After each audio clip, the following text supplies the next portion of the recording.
根据着这环境部的统计，讲这 PM2.5平均高度上界悬的所在，是以云林县上界悬是第一名，那第二悬就是嘉义县市，还有金门。主要原因就是因为无落雨，较无透风，容易造成污染物的堆积。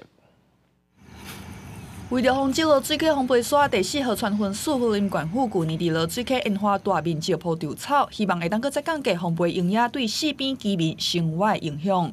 龙风最大呢，都是这沙哦。根据环境部的统计，去年112年全国各项空气污染的指标，云林县 PM2.5 有列影影，每立方公尺有19.3微克较悬。其中云林山区倒落较严重，主要是因为少雨，佮无啥风，甲地形嘛有关系。观测海风的一个影响情况。那尤其在斗六地区，由于靠山边，那它的一个污染物容易累积，加上扩散不易，所以相对的，它污染物的累积的浓度也会比沿海地区的来得比较高。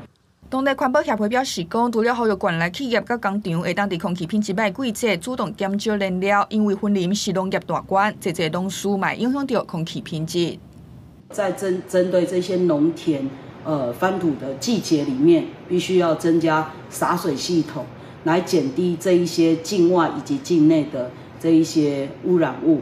环保局讲，落水溪风飞沙对106年59天，到去年112年是剩无到5天。较高低污染的旧奥多麦经过补助，嘛对108年15万台到112年剩8万台，台湾的比例超过50%，因会继续打拼来改善空气品质。记者云林报道。